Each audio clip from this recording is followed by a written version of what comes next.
Bueno, que tengan muy buenas tardes las personas que nos acompañan el día de hoy.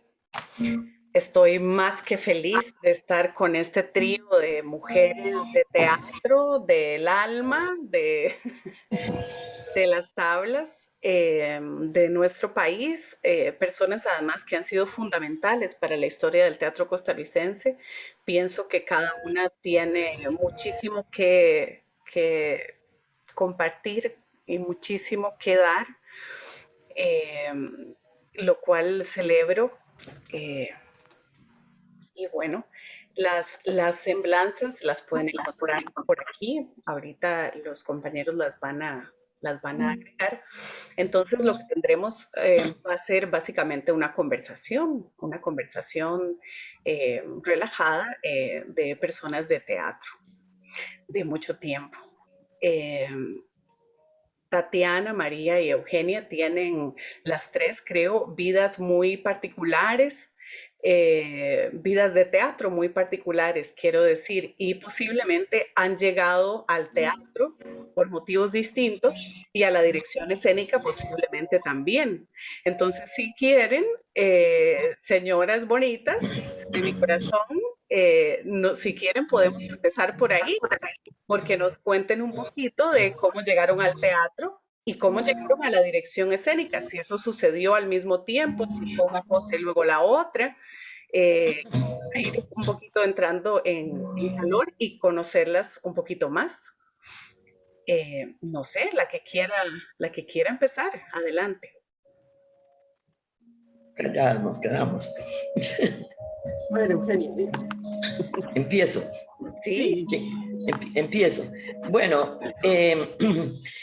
la dirección escénica mía empezó muy con obras y cosas muy pequeñas.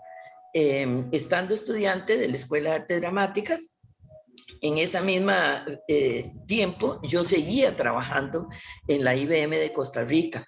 Yo trabajé ahí 10 años en una internacional. 5 años tiempo completo y al entrar al teatro medio tiempo. Estaba en esa parte.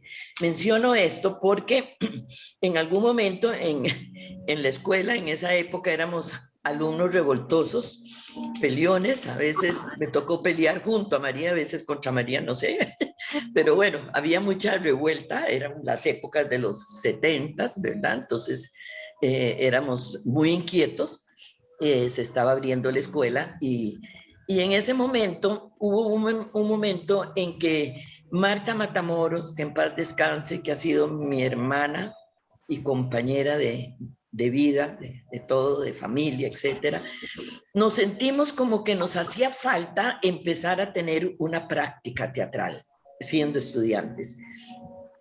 Entonces inventamos ya y empecemos, y además como que el teatro universitario en ese momento no estaba apoyando al teatro estudiantil. Entonces yo no era así como tan buena actriz como para que me llamaran del teatro universitario. Entonces dije yo, no, yo me voy a hacer campo por mi lado.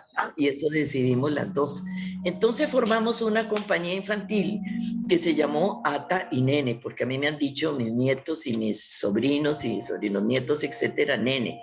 Y a ella Ata, Marta y Eugenia.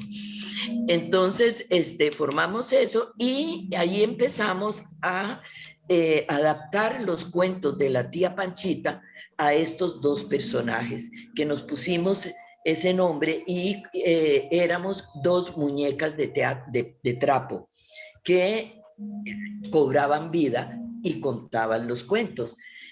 Aquí, por cierto, yo bajé algunas fotillos por si te interesa sacar para que vean. Teníamos una base de ropa de manta y pelucas y nos quitábamos una cosa y nos poníamos las orejas de Tío Coyote o nos poníamos el bigote del otro, así. Entonces menciono la IBM porque simultáneamente a esta etapa yo todavía trabajaba ahí y escribí una obra infantil. Yo nunca me he sentido ni he sido escritora. El hacer el teatro infantil es difícil por llegar a los niños, pero no es difícil digamos, desde una base de, digamos, en la estructura dramática. O sea, eso era algo que uno había aprendido en la escuela y lo podía manejar. Y yo escribí estando en la IBM, hacía todo el trabajo rapidísimo para ponerme a escribir la obra Fábrica de Muñecos. Y Fábrica de Muñecos, yo me di cuenta, no en ese momento, fui muy inocente, muchos años después, que la muñeca de trapo de Fábrica de Muñecos era yo, que no aguantaba ese sistema. Porque la muñeca de trapo lo que trata es de investigar sobre los muñecos de cuerda, no habían electrónicos en esa época, y ir a pelear por quitar la cuerda para que la gente se liberara. Era yo queriéndome liberar de ahí. Cuento esas dos experiencias porque se juntan, ya que digamos como inicio de dirección, teniendo también, digamos, dentro de ese sentimiento de que uno no estaba incorporado al ambiente teatral más profesional, fue cuando también yo me fui a trabajar con un grupo, con el profesor Stoyan Mladic, que decidió montar una obrita, Función para butacas, de Sergio Román, y de ahí nace ya, digamos, posterior a eso, que nos hizo viajar, Tierra Negra, porque Luis Carlos ve la obra. Y entonces, ya formando el grupo Tierra Negra, y con la experiencia muy positiva y muy realmente de una enorme acogida que tuvimos con el teatro infantil de Atinene, y teniendo yo esa obrita escrita y habiendo hecho La Invasión, Luis Carlos me dice, y ay, montate vos la obrita que escribiste. Entonces yo me atreví, siempre porque yo me sentía muy segura en cuanto al teatro infantil. Nunca se me hubiera ocurrido meterme en esas épocas, por lo menos, en un teatro más complejo. Y nos fue también con Fábrica de Muñecos, que la llevamos a Venezuela, viajó, y Graciela nos invitó a darla en el Teatro Nacional. Yo me entero 40 años después por Gladys Alzate, que fui la primera mujer que dirigió en el Teatro Nacional por Fábrica de Muñecos, que la hicimos, se llenó el teatro, y como era diciembre, le agregamos un pedacito de navideño, donde bajábamos al San Nicolás desde arriba, que era Raúl Cicalona, que era negro, y nosotros queríamos para romper, ¿verdad? Siempre viendo a ver qué rompíamos de las reglas, pero no nos dejaron. Tuvimos que poner a alguien blanco, al pobre Cicalona, que hoy día es mi amigo de Facebook y una excelentísima persona que trabajó con nosotros con Tierra Negra y estuvo muy cercano a nosotros. No nos dejaron ponerla. Entonces ese fue mi inicio, coincide, por eso nombré el trabajo, porque coincide todo eso, digamos, como una iniciación a la actuación y dirección simultáneamente a través del teatro infantil. Supongo yo, no sé, que creía que era más fácil. Yo lo dejé en algún momento de mi vida de escribir y me decían, ay, pero si eran lindas, ¿por qué no escribís más? Porque llegó un momento en donde dije, ya la etapa que yo podía darles a los chiquitos, ya la cumplí. Ahora yo veo que los niños tienen otra mentalidad, van hacia otras cosas. Yo creo que uno debe evolucionar o tener la capacidad de parar cuando ya uno cumplió su función. Y eso yo en el marco del grupo Tierra Negra, es decir, sí, Atainene no. Fábrica de Muñecos también. Sí, de esas también, déjame ver, yo no sé, sí, te voy a poner aquí. Por ejemplo, no sé si esto se ve. Espérate. Ahí, ¿ves? Esa era la muñeca trapo. Aquí era el de los huechos. ¿Ves? Sí. Todo se armaba así en una pura carrera. Aquí hay una muy bonita, más bien. con Marta. Y la de Fábrica de Muñecos en el Teatro Nacional, hay una muy bonita con Maritza, a ver si aquí, Maritza González,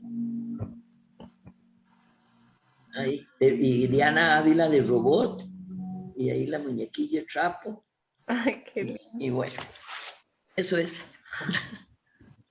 Qué belleza. Después hice un poquito de más cosas, ¿verdad? Hice con Ponte Perinola, o sea, dirigí más, pero como inicio, eso fue.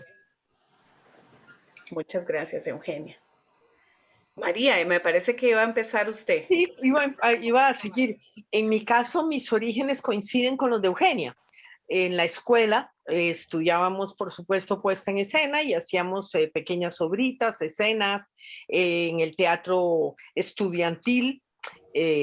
Ahí yo también hice algo un poquito. Sin embargo, mi experiencia profesional como directora empieza en el año 1984, que por cierto coincido con Eugenia Chaverri, porque yo estaba dirigiendo la Compañía Nacional de Teatro. Eugenia había dirigido allí como Semilla Coyol de Víctor Valdelomar, y yo hago Magdalena de Ricardo Fernández Guardia, que es mi primera dirección de teatro profesional en la Compañía Nacional de Teatro. A mí nunca me había interesado la dirección, a mí me interesaba la actuación. Sin embargo, en el 82, cuando tomo la compañía de teatro, que siempre cuento pues que yo tenía 28 años, entonces era muy joven, estaba muy angustiada, la compañía estaba en bancarrota, en fin, detalles. Me toca reemplazar al director que yo había contratado para hacer La Fierecilla Domada de Shakespeare, porque él no la puede hacer. Yo tengo el estreno en un mes, me urge estrenarlo por razones económicas y de todo tipo, y decido, muy apoyada curiosamente también por Stoyan Mladic, en ese momento era mi pareja, a que afrontara finalmente la dirección más como una emergencia y como un problema que tenía la institución.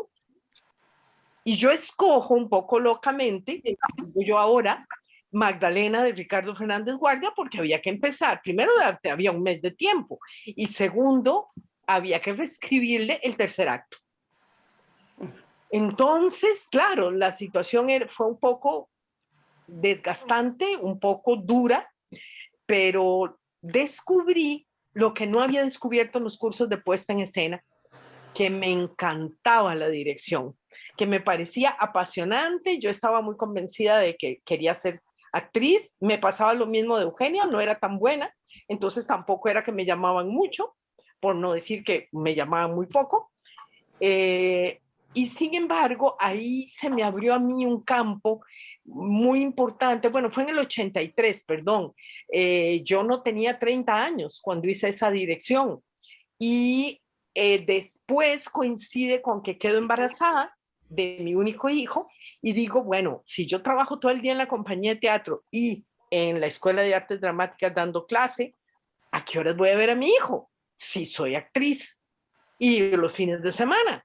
Entonces dije, gustándome tanto como me gusta la dirección, creo que voy a hacer un viraje momentáneamente hacia la dirección, en que por lo menos no hay que ir de martes a domingo, gloriosas épocas en las que hacíamos función de martes a domingo, y estoy también un poquito en la casa, ¿no? Y bueno, de ahí no paré de dirigir. Dirigí durante 40 años 4 espectáculos, 5 a veces, al año. Entonces, claro, resulta que más bien dejé un poco la actuación y descubrí esta beta del teatro que me encantó, que me pareció apasionante, y así fue como llegué aquí. Muchas gracias, María. Tatiana, nos falta contarnos su experiencia. ¿Cómo empezó para usted la dirección teatral? Yo empecé por cine y por antropología. Viví en Guatemala en esa época, yo estaba estudiando antropología, y en un viaje de campo nos encontramos con una comunidad que estaba preparando el Rabinalachi. cuando vi el proceso del ensayo, de un lado los tamales, la preparación, los instrumentos, la gente que estaba terminando de hacer trajes, los señores aprendiéndose los pasos y los textos, dije yo, yo quiero hacer esto. Le comenté a una señora y me dijo, no, eso lo hacen los señores, nosotros hacemos los tamales, me dijo. Entonces, yo dije, bueno, no es tan distinta que nuestra sociedad mestiza, criolla, igual de alguna manera. Y por la situación de guerra de Guatemala en ese momento, es cuando decidimos regresar a Costa Rica. Y entonces regreso aquí y en vez de seguir antropología, pensé, voy a hacer eso, pero tengo que hacerlo dentro de mi cultura, digamos. Entonces me metí a la escuela de teatro, que fue un proceso muy interesante porque nos piden una audición y yo digo, ay, pero yo quiero como actuar, yo quiero como... Pero bueno, hagamos la audición y yo no siquiera sabía si después iba a actuar o no, yo quería entrar a teatro. Y ya estando ahí, es como decía María, los cursos de puesta en escena y tal, me fue gustando, pero así profundamente el proceso de crear un espectáculo, de armar algo, y sobre todo porque me permitía, y tal vez por la fascinación por la antropología, profundizar en algo del ser humano ahí. Una investigación social, psicológica, filosófica, política, lo que fuera, existencial. Pero cada proceso era interesante.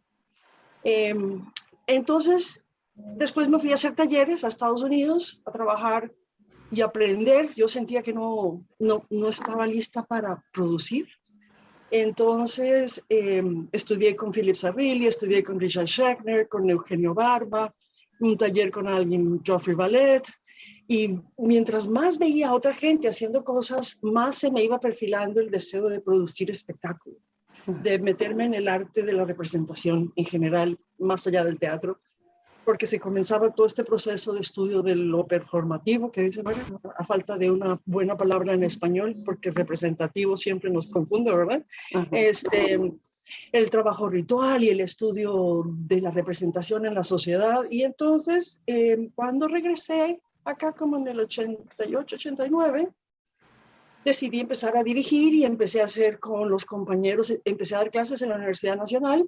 Y entonces ahí formé un grupo con el que empezamos a hacer experiencias, para mí experiencias. Y mi primera apuesta fue hasta como los 32 años, cuando monté un Vladimir Brošek, el striptease y otros espectáculos a la deriva, en el Atahualpa del Chopo y en un teatro circular con unas cosas cuadradas. Alguien me dijo, ah, qué interesante, no estás trabajando frontal. Y entonces yo empecé a darme cuenta que lo interesante del espectáculo es cómo te enfrentas a eso otro y de qué maneras lo puedes ver desde el punto de vista del público. Después participamos en el Festival de las Artes con esto y a partir de esa experiencia dije yo, sí, esto es lo que me gusta, siempre junto con la investigación y siempre junto con el proceso de entendimiento de lo que uno está haciendo de este lado. Por ahí empecé y por ahí seguí. Bueno, ahora que Tatiana mencionaba esto de que nosotras hacemos los tamales, este, digamos, metiéndonos un poquito la cuchara en el departamento del género, ¿verdad? Quisiera saber cuál es su experiencia, porque obviamente la experiencia de una mujer que dirige no es la misma de un hombre que dirige. Lo señaló también Eugenia, que fue la primera mujer que dirigió en el Teatro Nacional, María, que fue la primera mujer que dirigió la Compañía Nacional de Teatro. Es difícil, No, ¿no? no, yo no fui la primera mujer que dirigí la Compañía Nacional de Teatro. Mi primera experiencia profesional fue en la Compañía Nacional de Teatro. No sé si antes había, o sea, sí habían dirigido mujeres la compañía. No sé si espectáculos de la compañía mujeres, no me acuerdo. En este momento no tengo conciencia. A mí me parece que no, María. Que no. Ah, A mí me Yo creo que fuiste la primera. es la primera mujer bueno, que dirige en la compañía. un buen dato. Digo, no como el cargo, sino en la Sí, escénica. sí, escénica. Ah, bueno. Correcto. Es decir, que nada, encuentro sumamente valioso preguntarles a ustedes precisamente, ¿verdad? ¿Cuál ha sido esa experiencia? Si han encontrado, si han encontrado que hay esa diferencia o qué obstáculos han tenido o han sentido que han tenido que sortear, siendo que son mujeres y ese fue su deseo, ser directoras escénicas. Mira, yo no puedo empezar a hablar, sí. Yo no siento que haya tenido problemas. A mí me han llegado a pedir las direcciones. La primera que me la pidió fue María, porque fue estando vos ahí que me dijiste, montá Escomponte Perinola Sí, con el grupo joven de la compañía. Y quedó preciosa esa preciosa. ahorita de esa adaptación que hicimos. Y entonces yo me acuerdo que en eso Víctor Valdelomar, que había sido, bueno, todos esos de la compañía joven de la compañía, todos eran exalumnos míos del taller de teatro. Y Víctor, que escribe como Semilla Coyol, también era exalumno. Entonces, Víctor me dice, o María, ¿por qué, que Eugenia, ¿por qué no nos dirigís, ya que dirigiste con Ponte Perinola, en como Semilla Coyol? Y yo me acuerdo que él dijo, pero Víctor, yo solo he dirigido teatro infantil, ¿cómo voy a dirigir? De ahí, algún día hay que empezar. Claro. Y si esa se salió tan bonita, ¿por qué no vas a poder? Y yo cogí la obra y sinceramente, bueno, la obra es muy definida para esas épocas, ¿verdad? El contexto en que estaba y me encantó. Entonces me puse ya a trabajarla, a estudiarla y empecé a montarla. Eh, la obra fue un proceso que he hecho en creo que 2 oportunidades, quizá más, quizá 3, pero bueno, que ahorita tenga aquí 2, que es tomar textos inéditos de muchachos que están iniciándose en la dramaturgia y ponerlos en escena. Y ese proceso a ellos les sirvió muchísimo porque les destapa los pros y las cosas logradas y los defectos. Tanto que mi tesis de licenciatura se llama La puesta en escena como método correctivo de un texto dramático inédito. Cuando estudié la pieza y la empezamos a montar, yo creo y eso yo creo que siempre lo he hecho de una u otra manera, no siempre hago caso, pero sí me gusta escuchar opiniones de gente con más experiencia. Yo llamé a 2 personas cuando tenía la puesta, antes de estrenar, ya bien armada, digamos, a un nivel ya que se podía ver lo que estaba haciendo, para que me hicieran las críticas del caso. Era mi primera puesta. Entonces vino Alfredo Catania y me dijo, lo primero que hizo fue, se subió al escenario y me torció una mesa, nada más. Y después me dijo, y cambió. Yo sentí aquello muy cuadrado y con solo ese movimiento que me hizo Alfredo, parece mentira, ya cambiaba la perspectiva de la escenografía. Y luego me dijo, eso le hice caso, luego me dijo, lavar en el río es muy pesado, es un trabajo duro, que yo que sé que cuanto, a mí no me parece que, no, que ella esté tirando la ropa para arriba.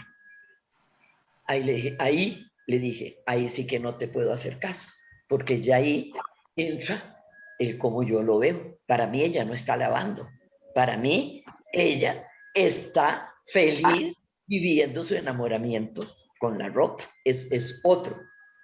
Bueno o malo, no sé, pero ahí no te puedo hacer caso. O sea, no creo que quien tenga en ese sentido, yo creo que desde ahí yo siempre digamos que me he sentido muy segura, no porque me venga así la luz así, sino porque me meto mucho en el sentimiento, en la imagen que me provoca el texto o el sentimiento del personaje, y, y ya ahí no dejo que interfieran. Y vino Carlos Catania y me dice, me gusta, está muy bien, pero una obra de 1 hora con 6 apagones aburre. Entonces llamé a Víctor y me dijo, tenés que inventar algo en esos 6 apagones. Entonces, esa es la parte bonita. Llamé a Víctor. No, Víctor ha sido uno del personaje Chepe principal. Entonces, Víctor, hacíamos una improvisación después de cada escena, hicimos 6 improvisaciones en diferente tiempo. Víctor se iba con las improvisaciones en la cabeza, armaba un texto de esas improvisaciones y lo volvía a traer para que lo termináramos de limar en puesta en escena. Y eso quedó, luego la obra se publicó ya con eso, que fue saliendo de la práctica de dirección. Pero fue un proceso muy, muy interesante y muy valioso, yo creo que tanto para mí como para Víctor, que luego me pasó algo similar con Eva Sol y Sombra, años después con Melvin, que tampoco estaba publicada y que hubo que hacer un trabajo similar.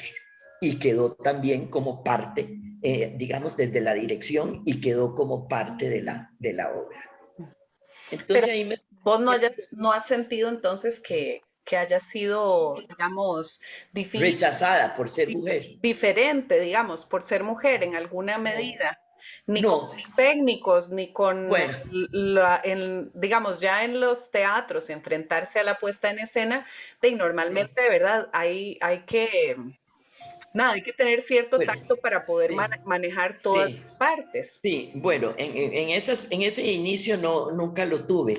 O sea, cuando yo dirigí, yo más bien al revés tal vez de María, no porque me interesaba una más que otra, creo bueno, las dos me dan gran satisfacción, pero creo que la dirección es hermosísima. A mí me han llamado, yo nunca he ido a pedir, a mí me han llamado, pero digamos, en estas eran montajes, no, ahí no recuerdo y María fue la que me llamó y todo, pero cuando he tenido, digamos, cuando he montado La muerte de un viajante no, mentira, esa no la monté, sí, La muerte de un viajante, y sí, el trato con los técnicos, digamos que es un trato que hay que cuidar. Debo sentirme muy satisfecha porque la verdad es que siempre me quisieron mucho. Y tal vez, que no me oiga alguno que fuera medio bravillo, medio chúcaro, entonces yo llegaba y le decía, vea, me están llamando a dirigir aquí, pero yo quiero saber que cuento con usted y que cuento con todos, o si no, yo no acepto. Por supuesto, doña Eugenia. Y entonces siempre formaron un lindo equipo conmigo. Ahora me siento inmensamente feliz de ver a Carlito Sureña en la alfombra roja, porque fue mi alumno de 1978. Y haberlo tenido siempre en la compañía y verlo ahí, me siento inmensamente feliz. No, nunca he sentido rechazo por ser mujer a nivel de dirección. En mi caso, yo tampoco he sentido rechazo. Yo, a diferencia de Eugenia, como ella dijo, en realidad no he pedido nunca, pero me he buscado mis proyectos. Algunos me han llamado y otros me los he buscado. Hice un grupo de teatro que es el más antiguo del país que sobrevive, porque fue posterior a Tierra Negra, pero Tierra Negra se deshizo. Y allí, y en el Colegio Costa Rica, y en la Escuela de Artes Dramáticas, en el Teatro Universitario, pues me las he agenciado para hacer esa cantidad de espectáculos que tengo dirigidos. Sin embargo, yo sí resiento o resentí en algún momento una cosa muy concreta. Yo era profesora de puesta en escena y resulta que tenía alumnas mujeres mucho mejores en dirección que algunos de los alumnos hombres, y no las llamaban para dirigir. O sea, no las llamaban para dirigir ni el teatro universitario, mucho menos la compañía o el Teatro Nacional o otras cosas. Entonces yo le propuse al director de ese momento que una temporada que se llamó Temporada de Jóvenes Directoras, que eran 3 obras cortas, 3 directoras, mujeres que hubiesen hecho nada más la puesta en escena 1, 2 y 3, pero que no, bueno, que ahora es 4, 5 y 6, y que no hubiesen dirigido nunca profesionalmente. Y ¿por qué con una obra corta? Porque era mucho más fácil para ellas manejar un material de 25, 30 minutos que manejar una obra de 1 hora 15, simplemente por cantidad de horas, por detalles, por tensión dramática, por ritmo, ¿verdad? Y efectivamente la aceptó hacer la temporada de jóvenes directoras, que después a mi gusto degeneró en temporada de jóvenes directores con arroba, y empezaron a meterse hombres y ya degeneró aún más con jóvenes dirigiendo, en el que ya, digamos, había hombres y mujeres. Yo no es que considerara que no tienen los hombres la misma posibilidad de optar por jóvenes por la temporada de jóvenes directoras. Es que automáticamente las mujeres las llamaban menos, por no decir que no las llamaban nunca. Y allí hicieron la experiencia muchísimas directoras que ahora están dirigiendo, bueno, ahora, antes de pandemia y ojalá ahora después de pandemia, que están dirigiendo profesionalmente. Pero yo sí consideré que no se le daba la misma oportunidad. No en mi caso, pero sí en el caso de las generaciones de directoras mujeres que yo tenía de alumnas en los cursos de puesta en escena.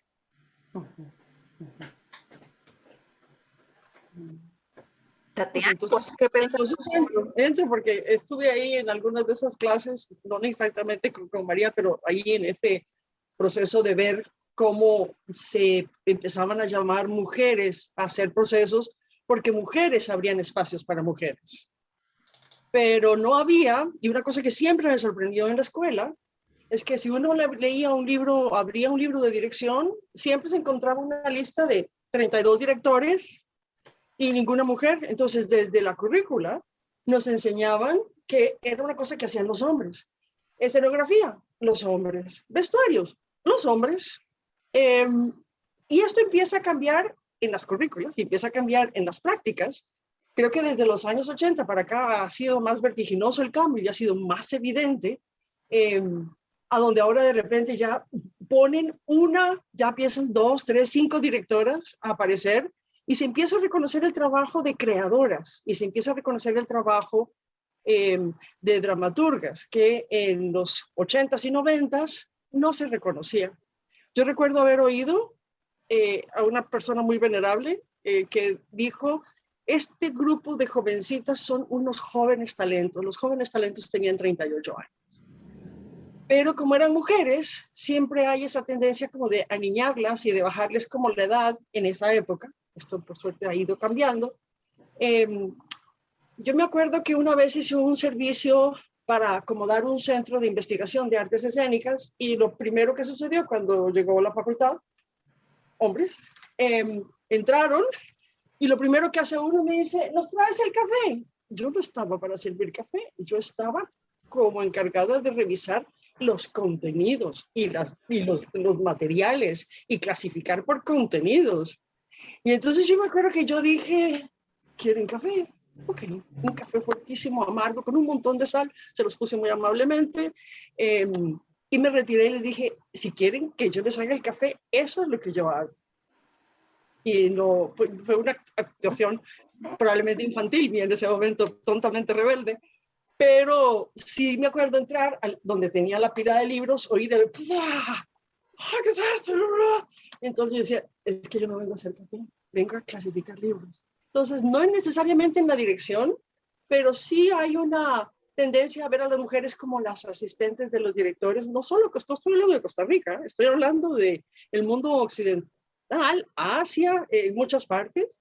No podemos dejar de lado la historia del teatro en otras partes del mundo, en donde los hombres hacían teatro y las mujeres estaban afuera. O en España, en 1600, si una mujer hacía la Virgen del resto de la vida, iba a ser ese personaje y nunca más podía hacer ninguna otra cosa, porque si no ¿verdad? Se contaminaba el personaje.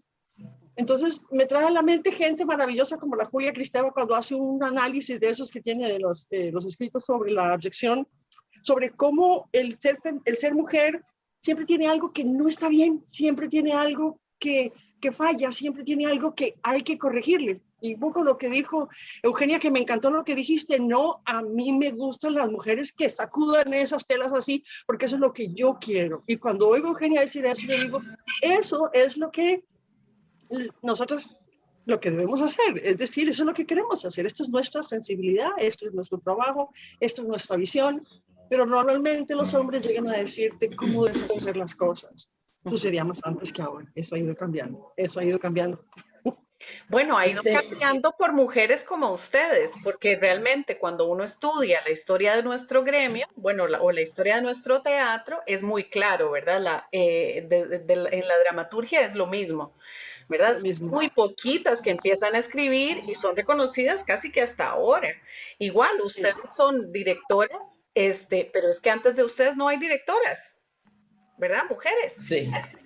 Y entonces sí hay un tema de alguna forma de género, por diferentes razones, porque claro que, como María decía antes, como que la maternidad también se nos atraviesa y vuelven más complejas las situaciones laborales para las artistas, ¿verdad? Por supuesto que sí. Tal vez en ese sentido también puede haber alguna, ¿verdad? Alguna diferencia real, quiero decir, no ya No, el no, pensamiento occidental, qué sé yo, sino hay una diferencia real que... Elvia, el problema existe en la sociedad, en la historia, en el teatro y en Costa Rica. No, no.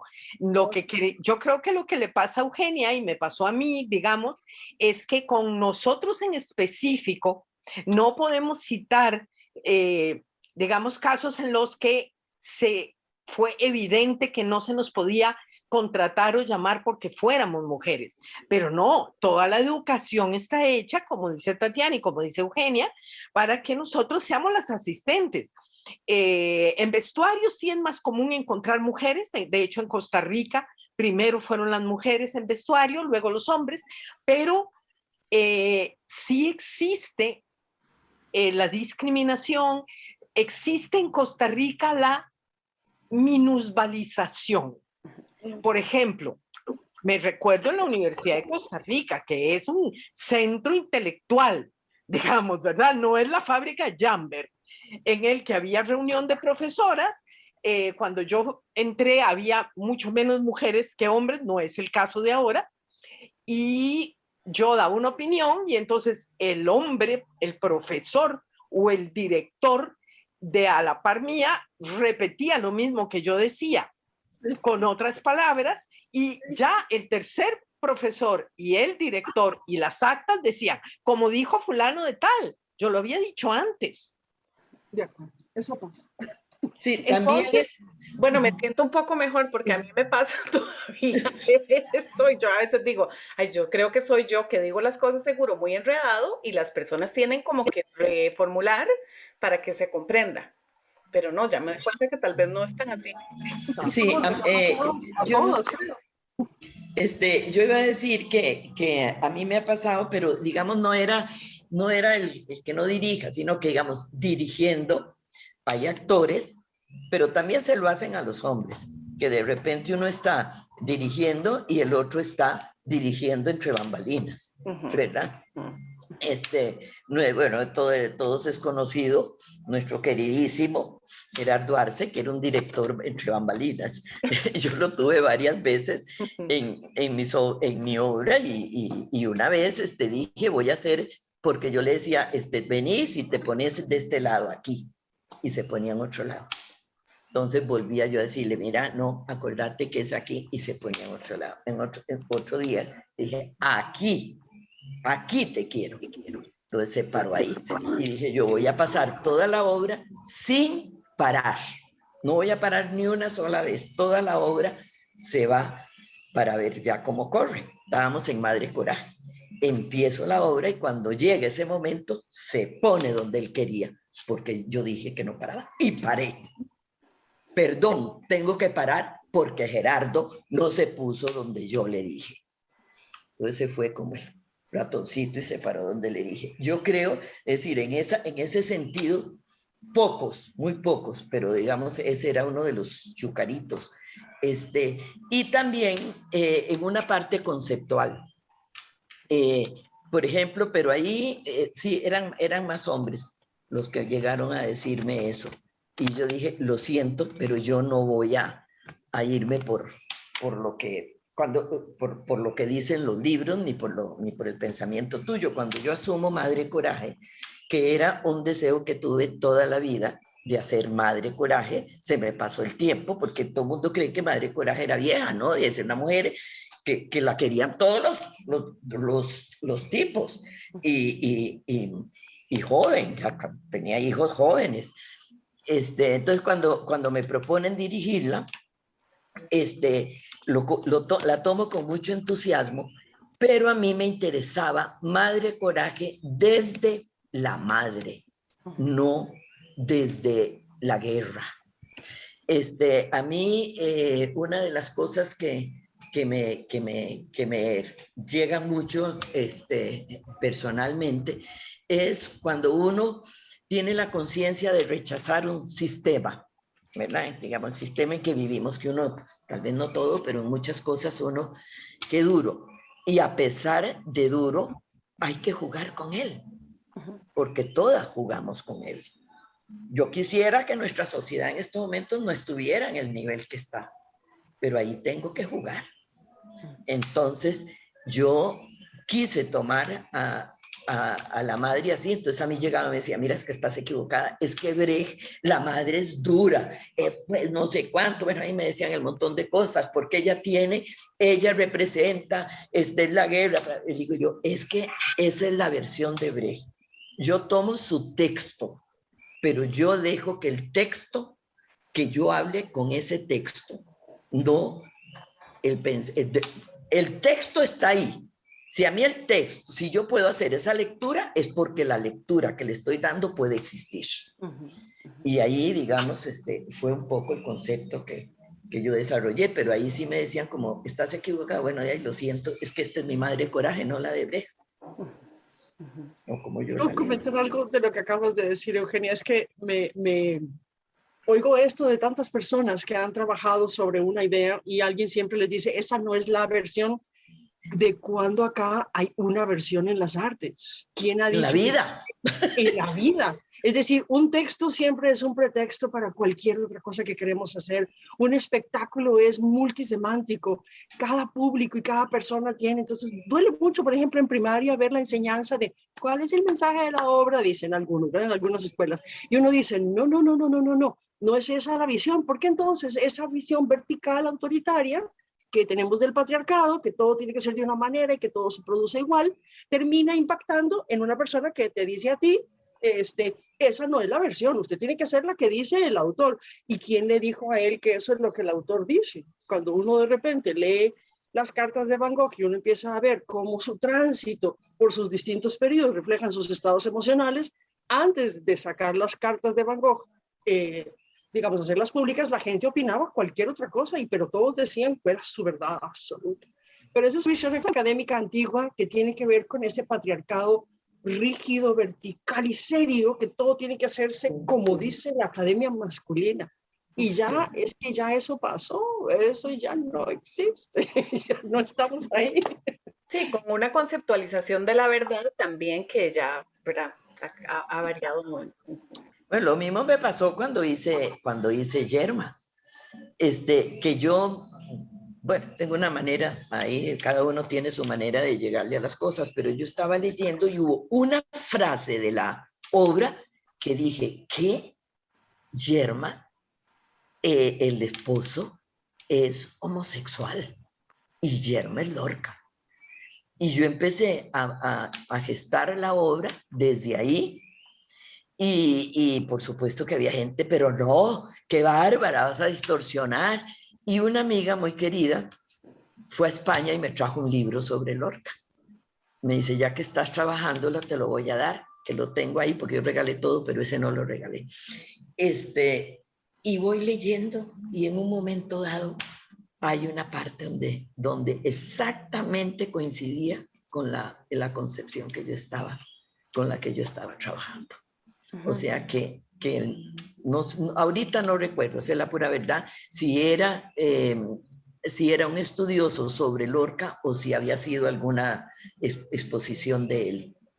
Pero digamos, ahí también, ¿por qué? Pero al final al final te la aceptan.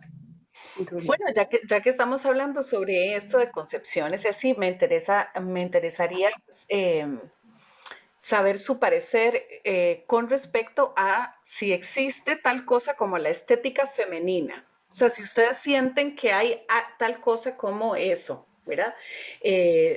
Bueno, hay diferentes autores, autoras que trabajan ese tema de la estética desde diferentes puntos de vista, pero algunas filósofas estetas he encontrado yo que más bien reivindican el papel de la mujer a través de esa concepción de la estética, como nada, quisiera tener por lo menos su parecer, o si ustedes perciben también cuando ven otros trabajos de mujeres, cosas más cercanas a ustedes y sus visiones que en el ámbito masculino, digamos, como para cerrar el bloque de género, por decirlo así. ¿Qué les ha parecido eso? O si tienen alguna experiencia que les remite a esto, como ¿verdad? Ver los trabajos de otras mujeres directoras más cercanas a suyos que en el caso de los hombres o algo así, ¿o no? Bueno, si me permiten, puedo entrar. Me parece que hablamos de estéticas femeninas ahora porque es nuevo, porque la voz femenina no se había escuchado desde los griegos, desde que los griegos. En América probablemente se escuchaba de manera distinta, pero cuando uno lee, por ejemplo, la carta que le manda Netzahualcóyotl a su hija para recomendarle el estudio, uno dice, tampoco estamos muy lejos sobre el rol de la mujer en algunas cosas de Occidente. Entonces yo creo que todo lo que se ha estudiado de la estética femenina tiene que ver mucho con esa presencia inevitable de la voz femenina en el siglo XX, desde el siglo XIX y cada vez más ahorita en el siglo XXI. Entonces es necesario, ¿verdad? Desde la filosofía y la estética y el estudio cultural y social, analizar qué se está diciendo de nuevo, qué es diferente. Y sí, creo que hay una diferencia que no es, como diría Diderot, no es emocional y no es racional, sino que tiene que ver más con una sensibilidad de percepción distinta de la realidad, porque hemos estado encerradas, hemos estado, como dice Sor Juana, tras rejas, hemos estado guardadas y hemos estado elucubrando mundos hasta que finalmente se ha podido como caminar por la calle con libertad. Entonces se están dejando de decir estas cosas. Desde ese sentido, sí hay una estética femenina, a mi modo de ver. Sin embargo, uno ve espectáculos y posturas de muchas mujeres que no tienen estética femenina, que son reproductoras de un sistema patriarcal, que manejan el mismo lenguaje, el mismo estilo de montaje, el mismo tipo de relación profesional con actores y con colegas, y pueden ser mujeres, pero no manejan esa sensorialidad, digamos, ni esa visión de la necesidad del derecho a la expresión que no teníamos antes. Entonces, eso. En mi caso, yo soy absoluta convencida de que existe una estética femenina. He escrito libros, he escrito artículos, he hecho ponencias en todo el mundo sobre el tema. En uno de estos libros, que es un estudio de 80 novelas femeninas escritas entre 1980 y 2010, tengo novelas africanas, asiáticas, escandinavas, latinoamericanas, norteamericanas, por supuesto centroamericanas, de las islas europeas, Israel, Egipto, Japón. Yo sí descubro que tenemos miles de puntos en contacto. Incluso yo pongo en el marco teórico al inicio que si existe una manera picasiana de ver el mundo, o es que Picasso no ve el mundo distinto de todos nosotros, y existe, o sea, si cada ser humano ve el mundo desde su historia, su nacionalidad, su género, su estatus económico, pues entonces las mujeres vemos el mundo desde cierto lugar. Entonces yo sí estoy convencida, incluso he probado, digamos, entre comillas, los ejes distintos de la visión femenina en relación a la visión masculina. Ahora bien, estoy de acuerdo con Tatiana. Es decir, el hecho de que uno nazca con vagina no significa que sea mujer. Serrat lo dice muy lindo. Serrat dice no basta con ser humano, no basta con ser hombre, lo dice él, hay que ejercer de tal. Bueno, yo en el libro parafraseo y digo es que no basta haber nacido mujer, es que hay que ejercer de tal. Y muchas mujeres han sufrido, como pongo yo ahí, el impacto de la educación, la religión, el sistema, la familia, el matrimonio, que las han enseñado y les han legitimado el ser mujeres dentro del sistema patriarcal para servir consciente o inconscientemente al sistema. Entonces, no basta con haber nacido con vagina, no, para tener estética femenina. Eso absolutamente convencida de eso. Sin embargo, sí estoy segura que existe una estética femenina, es decir, una manera de mirar el mundo. Vea, Eugenia acaba de dar dos ejemplos. Es decir, que yo puedo no estar de acuerdo con ella. El trasladar el eje de Madre Coraje, de la madre, de la guerra a la madre, o el eje de Yerma, repito, estando o no de acuerdo, tiene que ver con una mirada femenina. ¿Y con qué va a tener que ver?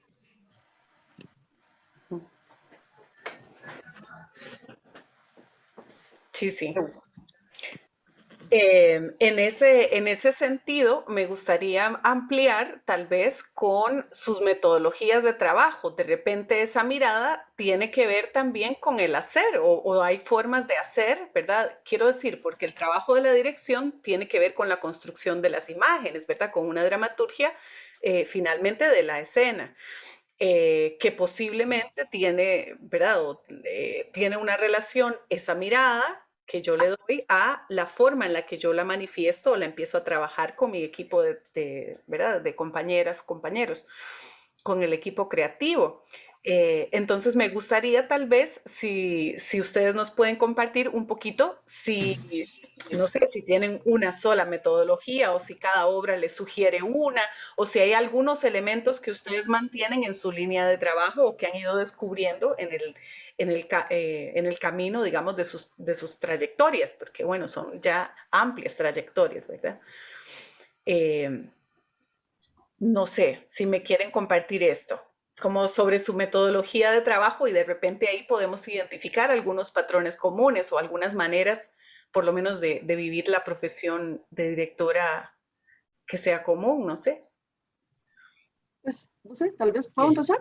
Sí, ok. Hay algo que me gusta mucho hacer. Bueno, yo he pasado de llegar con mi propia idea y mi propio yo, y yo quiero este montaje así, todo tiene que ser como yo quiero, a darme cuenta que eso no funcionaba, era vertical. Y que le estaba reproduciendo esquemas. Entonces, en el proceso, ¿verdad? En el paso del tiempo, fui descubriendo tres cosas que son importantes en un montaje. Uno es la circularidad, y ahorita me explico qué me refiero con la circularidad.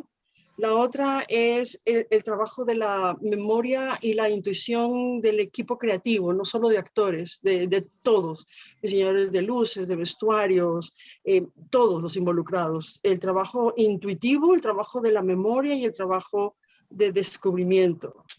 Creo que toda la línea metodológica de mi trabajo está basada en la búsqueda de la empatía.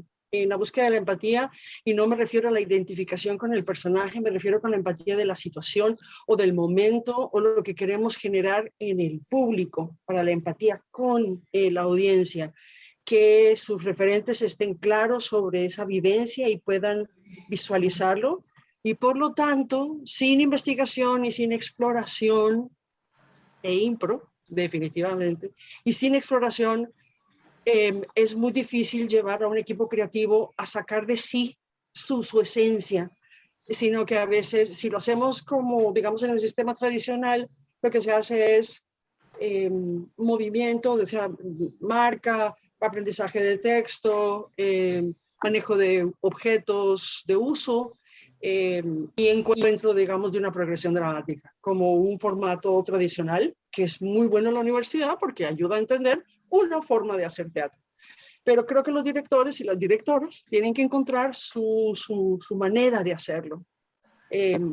Esta manera de hacerlo viene probablemente mucho de los teatros de los 60, que me encantaba leer lo que hacía Santiago García o lo que hacía el grupo que montó Dionisio 69 en Nueva York, o los trabajos de Grotowski, que me influenciaron notablemente, sin duda, y los trabajos de Barba de reencuentro cultural. Entonces, un proceso para mí de montaje no es un proceso que yo pueda aceptar en 2 meses o 3, me cuesta mucho, antes lo hubiera hecho, ahora no, me gustan procesos más largos de investigación, de manera que los representantes, los actores, los intérpretes se sientan ahí y se sientan capaces de, a la hora del trabajo escénico, estar con capacidad de despertar sus intuiciones en función del trabajo que estamos haciendo. Y la circularidad me refiero al paso constante de información de lo que se va haciendo en cada uno de los equipos, para mantenerse todos como en una misma sintonía, en espiral, digamos, para llegar juntos a algo. Podría definirlo como así, básicamente. Ok. Ok. Los aspectos de diseño, entonces los vas trabajando, digamos, conforme avanza la puesta y no algo que la antecede, como por Por decir. ejemplo, en Panorama desde el Puente yo ya tenía claro que quería público enfrentado y que quería cosas que se pasaran en medio del público, quería un espacio enfrente porque quería visualizar, quería darle al público la experiencia de ser testigo y además ser cómplice o no de lo que está pasando ahí, y además de sorprenderlo con cosas que se salen del frente. Entonces, eso sí era una idea previa. Entonces, casi siempre llevo 1 o 2 cosas que son como la base, la estructura, son la semilla sobre la cual vamos a trabajar, pero esa semilla es contundente en relación a espacio y estilo actoral, por ejemplo. Si es más energético, si es muy salvaje, si es más expresionista, o si es una cosa más psicologista, o si es una comedia irreverente. Es como algo que uno busca, y la idea es en esa búsqueda conjunta para llegar, digamos, a esos lenguajes y encontrar la mejor manera de hacer esos enfrentamientos. ¿Sigue María o sigo yo? Eugenia, usted. Adelante. Mira, yo creo que cada obra, yo diría que cada obra te va a dar la forma de dirigirla. Sin embargo, digamos ahora mismo, me doy así chuchuchu para atrás y digo, bueno, ha habido tal vez algo común en ellas. Digamos, a mí me decido tomar una obra. Bueno, hay unas más complejas que requieren más investigación, ¿verdad? Digamos que, por darte un ejemplo, tomo Lorca, esa de Lorca. Entonces, esa fue una lectura que a través de una frase yo dije, yo quiero esta obra, por esto. Entonces yo me pongo a estudiar un poquito, digamos, a Lorca y todo eso, pero llega un momento en donde digo, ya no me meto más en la parte teórica. Ya tengo el contexto, tengo esto, digamos, una base, y tomo la obra y la leo muchas veces yo sola, sin ponerme ningún estereotipo de la voy a hacer así porque quiero esto. El único estereotipo que he tenido es una escalera y nunca le he llegado a poner porque nunca va. Que siempre he querido jugar con una escalera, tal vez porque, bueno, con la ya jugamos en la primera que hice, do dirección a actuación con una escalera. Bueno, entonces, yo leo y leo muchas veces y dejo que la imaginación me vaya dando la imagen que yo quiero reproducir. O sea, ¿qué va haciendo dentro de mi cabeza? Por ejemplo, y me voy, ahí puede haber un lenguaje más femenino, o el femenino que estamos hablando. Por darte un ejemplo, en Lorca, si esa mujer añoraba tener un hijo, es decir, qué terrible es para una mujer, bueno, aquí en el barrio ahorita podría decir que lo tengo, tiene 2 perritos porque nunca podía estar embarazada, y vos ves que esos perritos son bebés. Entonces yo decía, yo veía a una mujer embarazada, el deseo de decir, qué terrible debe ser ver pasar un coche con un bebé. Entonces, digamos, de ahí viene una de las escenas que para mí me pareció más hermosa de Yerma es cuando ella está pensando en su bebé con la amiga y arriba pasaban una serie de coches, las bailarinas como simulando un cochecito. Entonces yo me voy, la imagen se me viene del sentimiento del personaje. Ahí se me viene la imagen. Por ese, digamos, para montar, pero en general yo dejo que muchas lecturas, estoy hablando tal vez de unas 4 o 5 lecturas, para que la cabeza empiece a contextualizar ese texto en un ambiente, en una situación. Por ejemplo, cuando Madre Coraje, ahí, bueno, imagen, pero ahí tal vez hubo un poquito más bien de razonamiento en aquel círculo que digo, ¿qué es esa madre? Que la vida es, que la guerra no se acaba, que vuelven las guerras, o sea, ese ciclaje, ese agotamiento, ¿me entendés? Fue ese círculo de esa carreta que dio vueltas las 2 horas de la obra. Pero fue esa carreta que no dejó nunca de moverse, como la tiraba yo en el escenario.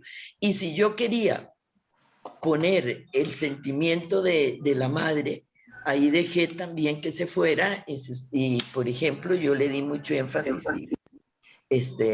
recuerdo que fueron a mí me parecieron bellísimas y creo que así fue reconocido, las escenas de ella con la muda, con la hija. Es decir, qué terrible fue perder esos hijos, es decir, en la guerra, es decir, no puede haber otra cosa más dolorosa en la vida. Entonces, un poco, cuando hice inventarios,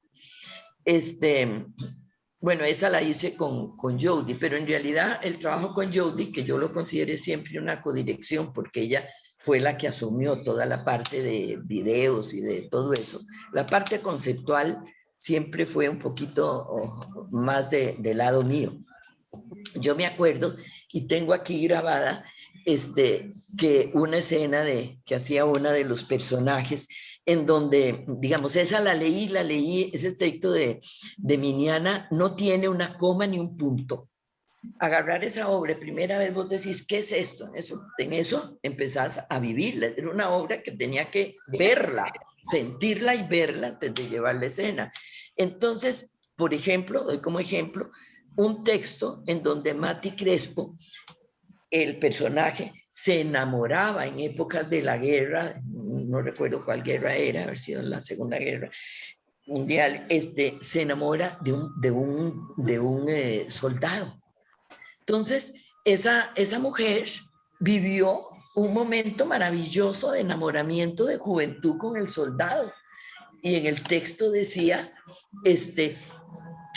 ¿cómo era que decía? Espérate. ¿Qué tiempos más divinos los de la guerra? Porque ella estaba hablando de su enamorado. Entonces, digamos, yo decía, ¿cómo se puede decir eso mientras pasa una guerra? Las contradicciones de la vida y de los sentimientos y de las circunstancias de cada ser humano. Entonces, mientras ella decía eso, que estaba bailando con el soldado, tiramos atrás el cementerio de Arlington, con todas las crucecitas. Entonces, ¿me entiendes? Una contradicción ahí. Pero todo eso parte de muchas lecturas y donde lo que yo percibo del texto se me va revirtiendo en imágenes. Como más de la intuición. Yo creo que, así como creo que hay una estética femenina, no estoy seguro que tenga que referencia a una metodología de trabajo. Creo que todo lo que cita Tatiana no, es una metodología que no tiene que ver con el ser femenino, tiene que ver con una manera distinta de hacer teatro, con una horizontalidad y no una verticalidad y jerarquía, que muchos directores hombres usan también. Que por supuesto que ha ido modificando con aportes femeninos, pero también con aportes masculinos, ¿verdad?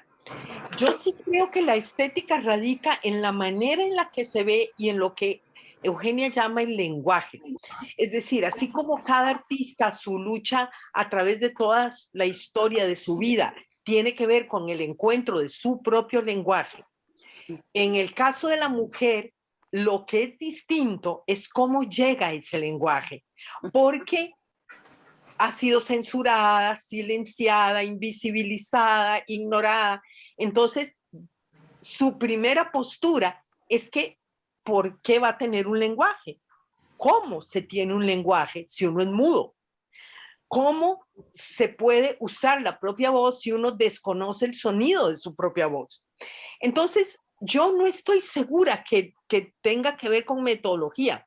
Es decir, yo tengo una metodología, pero Eugenia la tiene y Cristiana la tiene, pero además la tiene Luis Carlos Vázquez, Manuel Ruiz, es decir, cualquier director tiene su propia metodología. Que yo no comparta la mitad de esas metodologías es otro tema. Que a mí me parezca que son metodologías jerarquizadas, fáciles, tradicionales, a pesar de que la apuesta no sea tradicional, a pesar de que suban cosas y caigan cosas y haya escarcha y haya luces, no necesariamente implica que la metodología no es tradicional. Entonces, yo sí creo que tiene que ver más con la búsqueda de un lenguaje propio, que en el caso de la mujer tiene que ver con cosas distintas que en el caso del hombre, la búsqueda de ese lenguaje. Pero no sé hasta qué punto permea una metodología. ¿No será, pregunto yo, se me ocurre, que, o me cuestiono, que uno lo lee o lo siente más a través del sentimiento de la maternidad, si querés, y el hombre siempre lo ubica dentro de una posición más racional? ¿Podrá ser? Pregunto. A mí no me gusta no me gusta eso porque es entrar en el estereotipo del sistema patriarcal de los hombres no sienten, no hablan de sus sentimientos. Esa es una educación también, porque así como las mujeres lo hemos sufrido, ellos han sufrido su propia educación, su propia represión, su propio condicionamiento. Sin embargo, creo que sí vemos distinto, reaccionamos distinto, venimos de distintos lugares y vamos a distintas partes. Sí, yo más bien lo colocaba a nivel metodológico justamente por el tipo de trabajo que buscamos con un equipo, ¿verdad? Cuando uno trabaja en un equipo y ha sido o ha sentido esa, de alguna forma, exclusión o minimización del trabajo o lo que sea, de repente plantea o era, digamos, era una posible hipótesis, plantea formas de trabajo pues más horizontales ¿verdad? Como de romper ciertas jerarquías que normalmente están muy atravesadas por el patriarcado o lo que el patriarcado nos fue dejando, ¿verdad? Era como en ese sentido que yo percibía que podíamos saber, ¿verdad? Que de repente existieran algunas similitudes entre las formas de trabajo. María, pero usted no nos contó sobre su metodología. Si es No es necesariamente muy distinta a la de un montón de directores. Es decir, yo hago impro, yo busco imágenes, tengo ejercicios particulares, ejercicios que se han usado en todo el mundo. Mis imágenes se producen a partir del texto, igual que Eugenia, y a partir de mi visión del texto. No sé si yo he aportado o aporto en algún caso desde la metodología. No, yo creo que yo aporto desde la teoría en el sentido de la defensa de ese uso de la voz propia, que sí me parece muy fundamental y que es difícil de encontrar, porque, pues, por las condiciones que hemos hablado antes, porque el hombre también ha sido víctima del sistema patriarcal.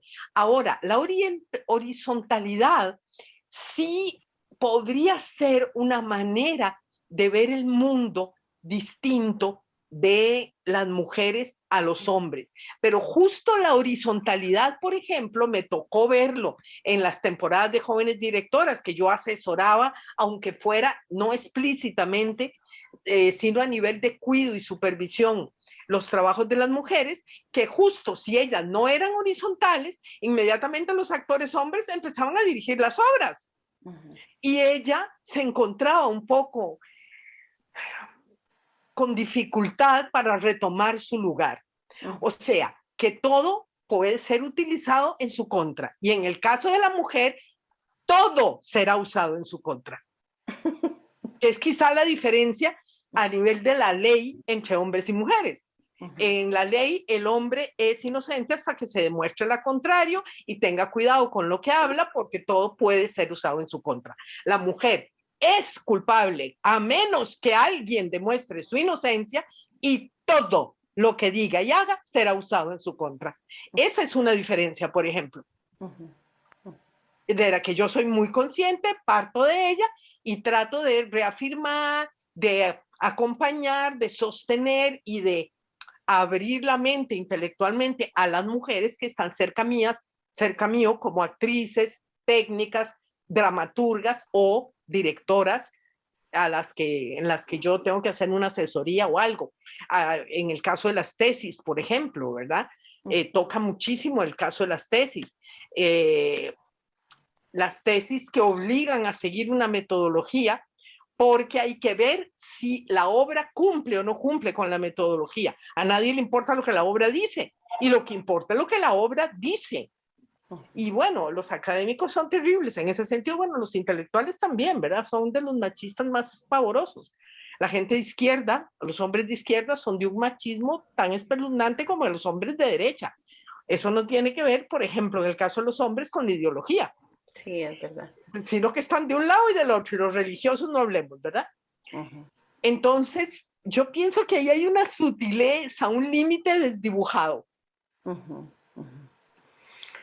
Bueno, digamos, más allá de la cuestión de género, me gustaría preguntarles si hay algunos temas que las persiguen o que ustedes persiguen, no sé cómo sea el asunto, si hay temas, digamos, que se repiten o que, ¿verdad?, que son más cercanos a su deseo y que las han acompañado, digamos, a través de sus direcciones escénicas.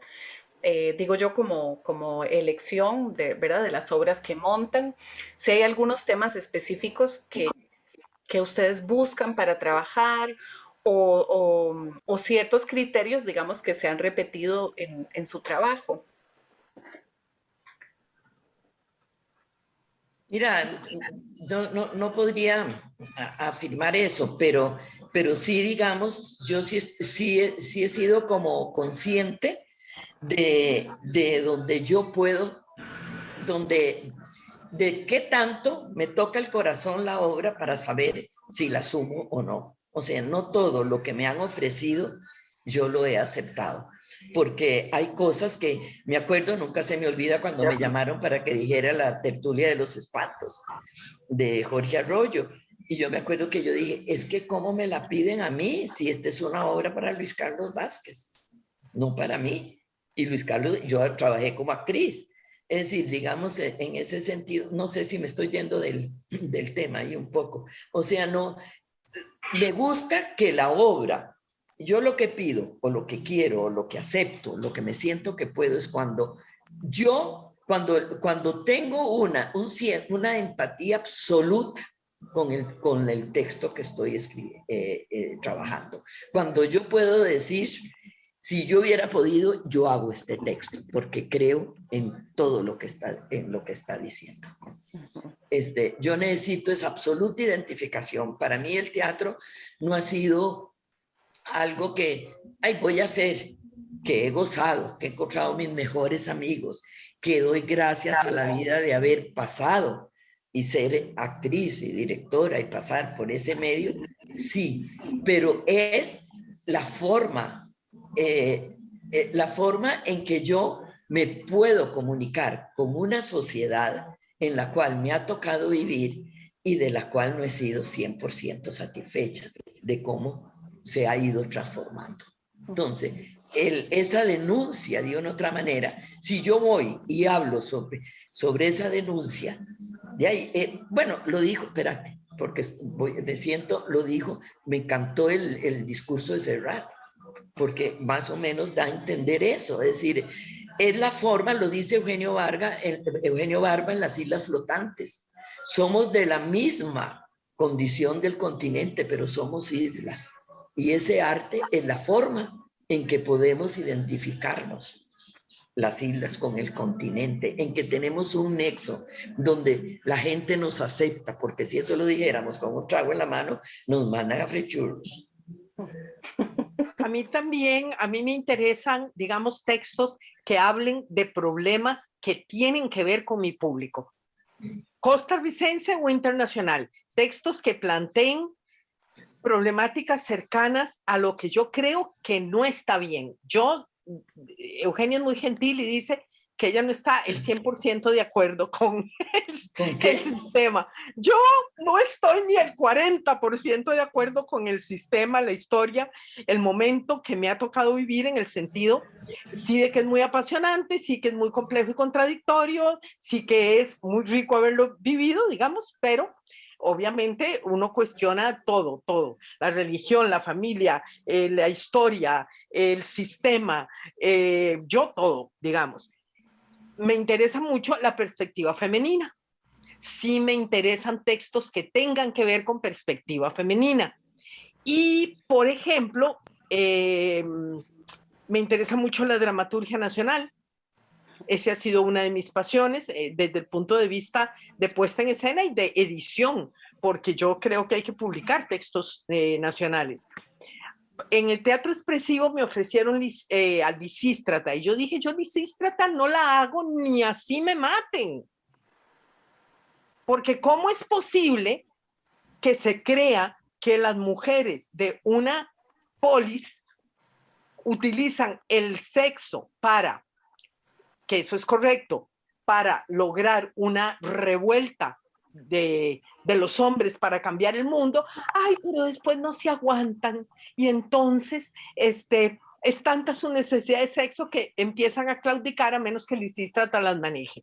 Perdón, pero si el porcentaje altísimo de mujeres no saben lo que es un orgasmo, mujeres con vida sexual activa. Ese es un sueño es un sueño de Aristófanes patriarcal, un sueño de Aristófanes que es el mismo sueño de cierto tipo de teatro, del teatro de tendencia comercial, de las telenovelas, de las rancheras, de los tangos, de que las mujeres estamos tan necesitadas de sexo y somos tan vocacional, genéticamente infieles, que estamos dispuestas a acoger con el primero que pase por la esquina. Esa es una fantasía masculina. Entonces, esa fantasía masculina se traslada a todas partes. Entonces, no, yo propuse hacer un texto que se llamaba Aristófanes, en el cual el personaje que hacía Lisístrata, que era muy arburola, le contradecía y le decía, yo no voy a decir esos textos. Además, estaba Laura Chinchilla en el gobierno, lo que me permitió también hacer ahí un intertexto con la realidad costarricense. Entonces, yo necesito obras, Eugenia llama empatía, me gusta mucho ese término, con los que yo ideológicamente estoy primero de acuerdo. Segundo, me tocan en algún punto de mi racionalidad, ideología y emocionalidad. Me tocan, me dicen algo y yo creo que ese algo yo lo quiero transmitir, lo quiero comunicar. Y me interesa fundamentalmente problemática, temática, visión femenina.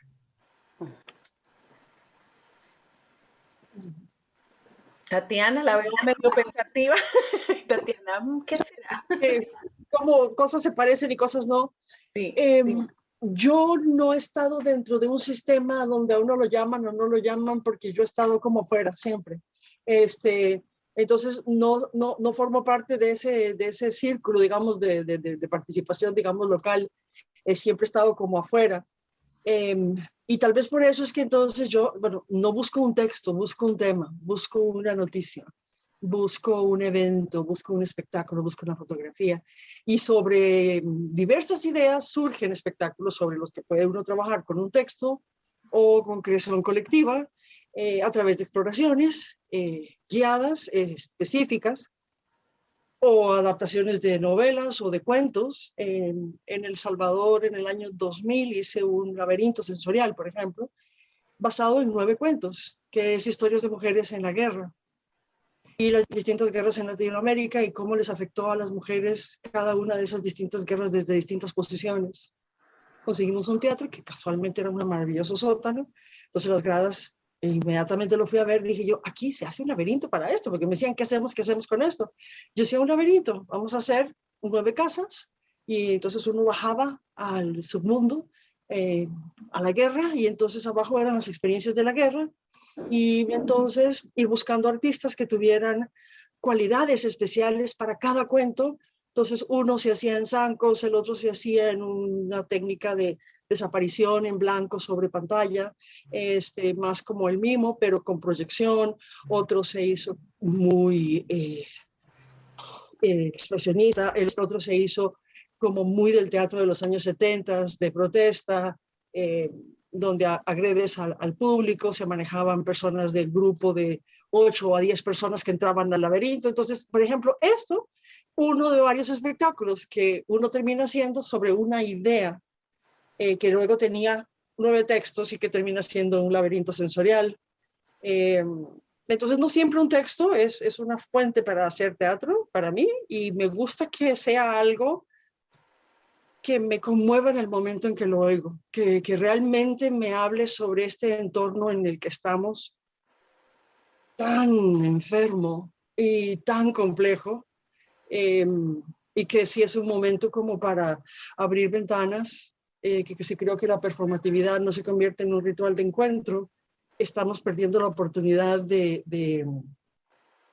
para salir, como decía María, del teatro comercial o de la tradición, de solamente hacer cosas como de entretenimiento, sino de provocar un encuentro que sea significativo y trascendental para el público. Entonces, los temas pueden ser muchos, pero termino siempre con algún tema femenino, en algún lado. Siempre hay algo, en algún lado, definitivamente, donde hay un personaje femenino fuerte y una mujer que busca su defensa, o alguien que ha estado perdido y luego se encuentra, en casi cualquiera de los espectáculos o de los procesos de investigación escénica en los que he estado. Sí, y el tema del patriarcado está siempre ahí, a través y vestido de autoridad, o vestido de opresión, o vestido de autoritarismo o de fundamentalismo, que es otro tema. Y no hablo de solo religioso, hablo de la actitud prejuiciada, del prejuicio. Creo que es un tema fundamental para mí en el espectáculo, y es que es lo que decía sobre la empatía.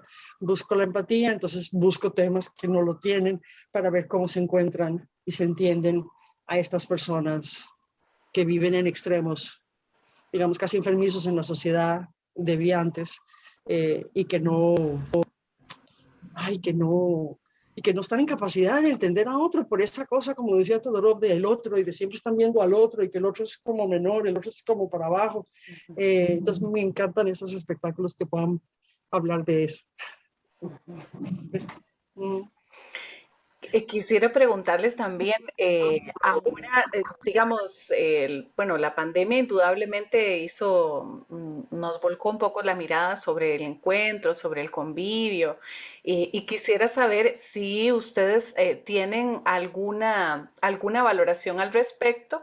eh, hacia su trabajo, o si tienen algún proyecto próximo, o por lo menos alguna espinita o alguna idea que les ande en la cabeza, y si hay alguna implicación, digamos, entre la cuestión de la pandemia y esa espinita, digamos, ¿verdad? Que percibo yo que en general en el gremio teatral esto está como muy a flor de piel, ¿no? La necesidad del encuentro, pues es algo sumamente humano, y que todos estamos, ¿verdad? Que nos ha atravesado la vida, y me parece que el teatro ha tenido no sé, un remesón, ¿no? Bien fuerte. No sé si en el caso de ustedes eso ha tenido alguna implicación en su trabajo, si les ha lanzado una idea, o bueno, o distante del fenómeno pandémico, si tienen algún proyecto escénico próximo que nos puedan contar al menos. A veces uno no quiere todavía contar. No importa, yo quisiera decir que lo que creo que le está pasando a todo el mundo es que la necesidad del reencuentro es fundamental. Sea cual sea la perspectiva en lo que se quiera hacer, conversando con muchas personas uno oye decir, es que vamos a producir, estamos buscando. En mi caso ha servido muchísimo este periodo para escribir, Entonces he estado yendo como hacia adentro, escribir, investigar, preparar un manual de apreciación teatral por ahí, qué sé yo. Pero hablar de la pandemia no es algo que no voy a hacer. Definitivamente no quiero hablar de la pandemia, pero sí podemos hablar de este mundo en el que hemos entrado nuevo, que tenemos después de la pandemia. Y me gusta pensar más en estas cosas como orwellianas en las que estamos. Y ahí están bulléndose algunas ideas, pero hablar de la pandemia y eso ha sido doloroso. Doy clases a jóvenes en un bachillerato internacional de cine y teatro, y verlos volverse a encontrar fue difícil darse cuenta cómo especialmente la gente joven perdió entre los 12 y los 13, o 8 y 13, perdieron 2 años de crecimiento humano, porque la interrelación es fundamental para el crecimiento. No quiero decir que no hayan crecido, sino que vienen en el sistema educativo y van entrando con una deficiencia emocional que no lo dan las cámaras, que ahorita, aunque quisiéramos, estuviéramos presentes, tendríamos como, ¿verdad? Hay otra como tensión, otra frecuencia. Y creo que ha tenido mucho más impacto para la gente joven, las personas, los adultos mayores igualmente. Los demás nos las bregamos y ahí vemos cómo nos aguantamos, como yo dice, toda esta crisis. Pero yo sí creo que sí urge pensar en volver a salir a la calle y a los teatros, y ahorita creo que a todas partes hacer teatro y a buscar encuentro, porque creo que es fundamental para la salud mental de la nación. Y entonces a mí me preocupa oír cosas como reducciones presupuestarias, o ya no podemos viajar a Estados Unidos, a Miami, a ver algunas cosas de teatro, de espectáculo, de entretenimiento que no tienen nada que ver con la cultura. Entonces uno dice a dónde se van a poner presupuestos, pero ya esto es un tema político que ya no me voy a meter ahí, solo lo menciono porque me dejó como impactadísima. Yo dije, ¿cómo que cultura la podemos quitar y podemos simplemente dejar de viajar a Disney? ¡Wow! Fue como quitarle el piso a uno en un segundo y decir, suave, ¿le puedo prestar varios libros? ¿Me permite? Y podemos conversar sobre el tema urgentemente. Lo que hace falta ahorita es una inversión en la comunicación humana y en el encuentro, pero así urgente hasta por salud mental. Bueno, hasta la Organización Mundial de la Salud ya lo reconoció. En mi caso, igual, me parece que la pandemia lo único que vino a hacer fue hacer evidentes los huecos de las crisis, y las contradicciones y los problemas que ya sufría la humanidad y este sistema injusto, arbitrario, prejuicioso, represor. Nada más. En el caso de los costarricenses y de la gente de teatro, el problema es que no tenemos políticas teatrales, no tenemos políticas culturales, no tuvimos una ministra que sacara la cara por nosotros, ni nos contuviera de ninguna forma. Entonces, claro, la crisis se hizo como un embudo mucho más profundo. Y con la perspectiva que tenemos, pues no sé si eso va a mejorar. Lo que sí vamos a entrar es en una nueva normalidad que no sabemos, nadie sabe lo que es, nadie sabe cómo es. Entonces, hablar del tema, teorizar sobre eso me parece absurdo. Yo no tengo mucha fe en que las cosas se arreglen. Sin embargo, bueno, volveremos, sí, cada vez más a una cierta, ¿qué diría yo? A una cierta normalidad, a una cierta presencialidad, y entonces volveremos a hacer de alguna manera teatro, y todos pues tenemos proyectos siempre, pero yo con la pandemia tampoco tengo interés ninguno. Y tiene, perdón. Yo la pura verdad es que, bueno, soy bastante más grandecita que las otras dos que están aquí, de colegas mías. Y entonces cuando se vino la pandemia, iba a trabajar en un proyecto muy bonito del teatro Luciérnaga, de Producciones Luciérnaga. Iba a ser cuatro personajes diferentes, incluyendo 2 hombres. Ya tenía inclusive uno de ellos bastante ya el texto y trabajado 2 de los 4 personajes. Y se me vino ese proyecto abajo. Y en estos 2 años, no sé, fíjate que yo siento que yo trabajé toda mi vida mucho, feliz, contenta, entregada, y de repente entré en una etapa como de, no sé, de contemplación, será obligada por el encierro y la falta de vacunas al principio, que estoy disfrutando mucho. Y entonces de repente me pregunto, ¿qué quiero hacer? Ay, no, qué delicia lo que estoy haciendo. Irme a caminar 1 hora todas las mañanas, viendo árboles. Yo creo que estoy muy contemplativa. Este, no sé si es la edad, a lo mejor. Y entonces digo, lo que me toca es, yo creo que ya profesionalmente, yo creo que yo prefiero, no quiero retirarme así como decir, ya, yo me retiré, porque no quiero como los que se retiran 10 veces. Pero yo me siento sinceramente satisfecha con mi vida, satisfecha con lo que hice en el teatro. Me siento con mucha satisfacción de la respuesta y de la respuesta del público con respecto a los espectáculos, bueno, en los que actué y como directora. Y digo, a lo mejor ya es el momento. Dios dirá. Bueno, veremos. Veremos, pero yo creo que yo la puedo aprovechar más. Ahí la voy a buscar a pedir consejo. Eso era lo que quería que hiciéramos, digamos, como a manera de cierre, porque estoy segura que esta cátedra va a haber muchas mujeres con muchas preguntas que van a querer consultar, ¿verdad? Y escucharles y mirarles, porque saber que existen estas mujeres que han labrado nuestros caminos, porque ustedes son muy importantes para nosotras.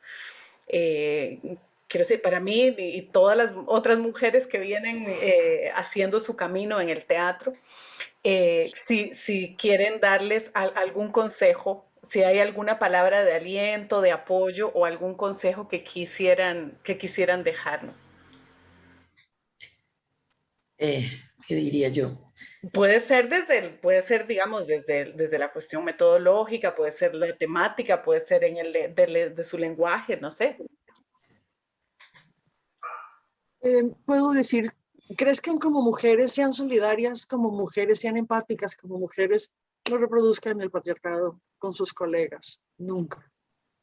Nada más. Que vivan desde la sinceridad más grande de su corazón, de su alma, y que así asuman el trayecto y el trabajo de actrices y directoras. No únicamente como un medio,